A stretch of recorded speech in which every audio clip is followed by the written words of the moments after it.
ಸ್ವಲ್ಪ ಹಣ ಮಾಡಿದ್ರೆ ಅದು ಬರ್ತದೆ. ಅವ್ರು ಬೇಡಿ ಬೇಡಿ ಕೆಲವು ಕಾಸು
ನಿರ್ಲಿಪ್ತ ಭಾವ ಒಂದು ರೀತಿ ಎಲ್ಲ ಬಿಟ್ಟು ಈಗ ಆಕಸ್ಮಿಕವಾಗಿ ಗಂಡ ಬಂದರೆ ಮುಂದೇನು ನನ್ನ ಹತ್ರ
ಕಾರ್ಯ ನೋಡಿದ ಮೇಲೆ ಹೊಟ್ಟೆಗೆ ಮಾತ್ರ ಅಲ್ಲ ಮನಸ್ಸಿಗೂ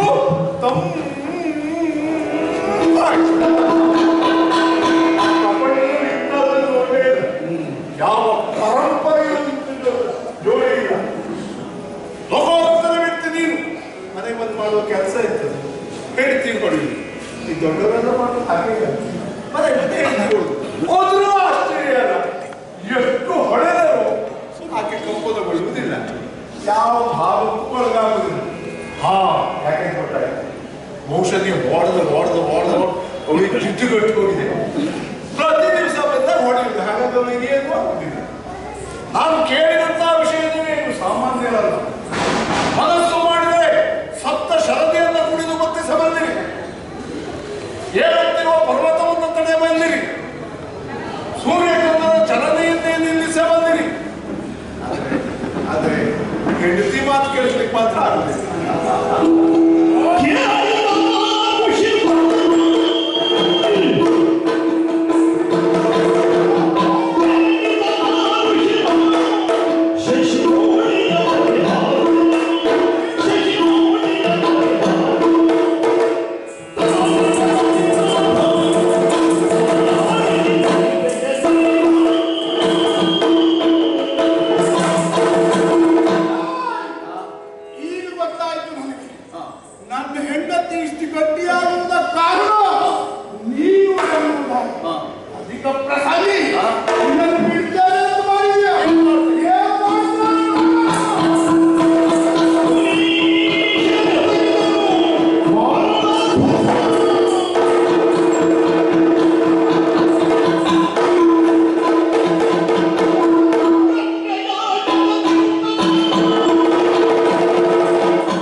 ಪ್ರಪಂಚವೇ ಅಲ್ಲೋಲ ಕಲ್ಲೋಲವಾಗಬೇಕು. ಯಾವ ಪರಿಣಾಮವೂ ಪ್ರಪಂಚಕ್ಕೆ ಆಗಲಿಲ್ಲ. ತ್ರಿಶೂಲವನ್ನು ಸೃಷ್ಟಿಸಿದೆ, ಎಸೆದು ಕೊಲ್ಲುವುದಕ್ಕೆ ಹೋದೆ. ತ್ರಿಶೂಲಧಾರಿ ಅವನಾದ ಕಾಲ್ಕೋಟದ ಚರ್ಮವನ್ನು ಸೃಷ್ಟಿಸಿದೆ. ಸರ್ಪ ಭೂಷಣನಾದ ಭೂತ ವೇತಾಳಗಳನ್ನು, ಗಜ ವ್ಯಾಘ್ರಾಸುರನನ್ನು ಸೃಷ್ಟಿಸಿದರೆ ಅವರನ್ನು ಕೊಂದು ಗಜ ಚರ್ಮಾಂಬರಧಾರಿಯಾದ. ನಿಜ ನಿಜ ನಿಜ ನನ್ನ ಯೋಚನೆ ತಪ್ಪು, ಊಹೆ ಸತ್ಯ.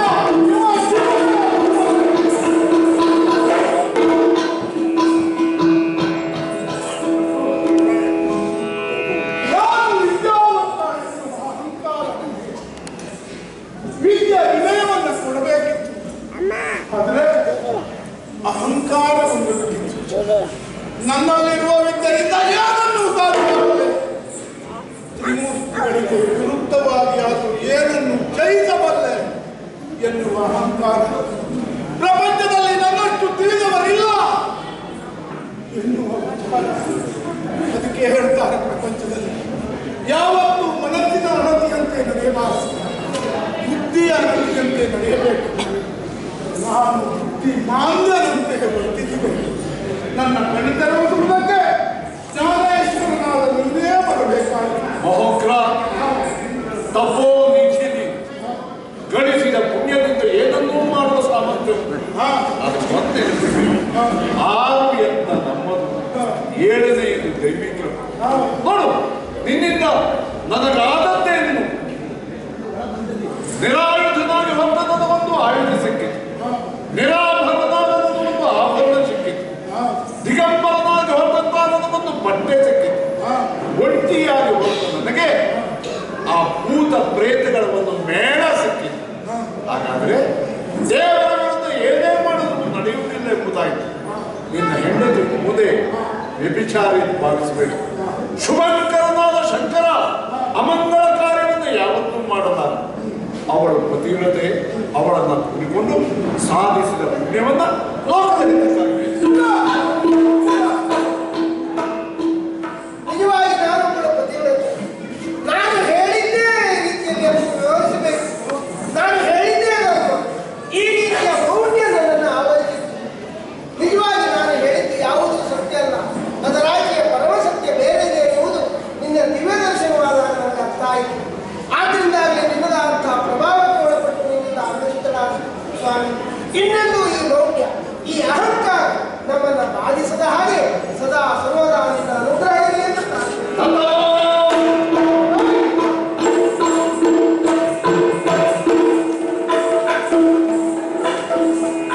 ಯೋಗವಿದ್ಯೆಯಲ್ಲಿರುವ ಹರಿ ಏಳುವ ಸಂದರ್ಭ ಸನ್ನಿಹಿತವಾಯಿತು. ಬೇಗ ಹೋಗಿ ಅವನನ್ನು ಕಾಣ್ತಾನೆ.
ನೀನು ಏನ ಭಾವ ಅಂತ ಕೇಳಿದ್ರಿ ಹೇಗೆ ಅರ್ಥ ಗೊತ್ತಾ? ಬಿದ್ದವನ್ ಸಮೀಪ ಹೋಗಿ ಈಗ ಬಿದ್ಯೇನೋ ಅಂತ ಕೇಳಿದ್ರೆ ಅದನ್ನೇ ಇದ್ದೀರಿ ಯೋಚನೆ ಮಾಡೋ ಭಾವ. ನಡೆದದ್ದೇನು ಅಂತ ಹೇಳೋದಕ್ಕೆ ಸ್ವಲ್ಪ ನಾಚಿಕೆ ಇಲ್ಲ. ಯಜ್ಞವನ್ನಪ್ಪ ಮಾಡಿ ವಿದ್ಯೆಗೆ ಅಧಿಕಾರಿ ಬೇಕು ಅಂತ ನಿಶ್ಚಿದಂತ ಬ್ರಹ್ಮ ಅವಳನ್ನೇ ಮದುವೆಯ ತಪ್ಪು ಯಾಕೆ ಮಾಡಿದೆ ಅಂತ ಪ್ರಶ್ನಿಸಿದೆ. ನನ್ನನ್ನು ಕೇಳೋದಕ್ಕೆ ನೀನ್ ಯಾರು ಅಂತ ಈಶನಿಗೆ ಸಮಾನತೆಯನ್ನು ತೋರಿಸುವುದಕ್ಕಾಗಿ 5ನೆಯ ತಲೆ ಸೃಷ್ಟಿ ಮಾಡಿದೆ. ಚಿವುಟಿದೆ ಅದು ನನ್ನ ಕೈ ಹಿಡ್ಕೊಂಡಿದೆ. ಇದು ಬ್ರಹ್ಮನ ಕಪಾಲ. ಏನು ಮಾಡಲು ಕೈ ಬಿಡುವುದಿಲ್ಲ. ಹೇಗಾದ್ರೂ ಪಾರು ಮಾಡು.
ತಪ್ಪು ಮಾಡಿದವ ಬ್ರಹ್ಮ, ಶಿಕ್ಷೆ ನನಗೆ ಯಾಕೆ?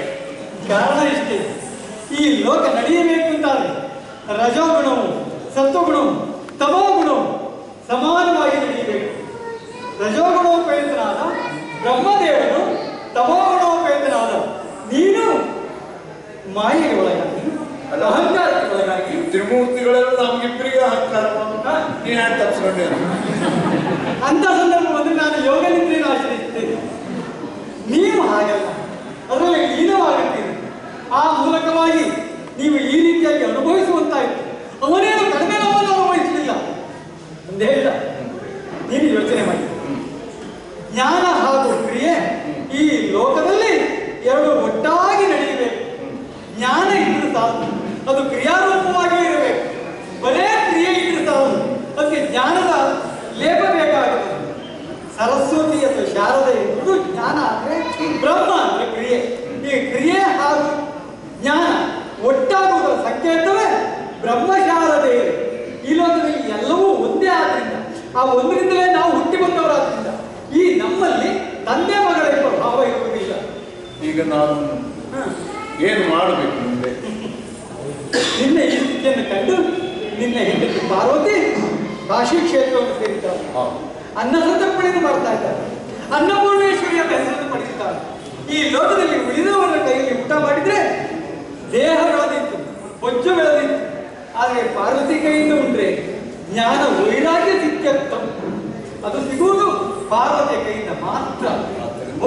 ಹೋಗು ಕಾಶಿ, ಅವಳನ್ನು ಸಮಾಧಾನ ಪಡಿಸಿ ನೀನು ಕೈಲಾಸಕ್ಕೆ ಹೋಗುವ ಹೊತ್ತಿಗೆ ಅನ್ನಪೂರ್ಣೆಯಲ್ಲೂ ಕರ್ಕೊಂಡು. ಈ ಪ್ರಸಂಗದಿಂದ ಒಂದು ಪಾಠ ಆಯ್ತು ನನಗೆ.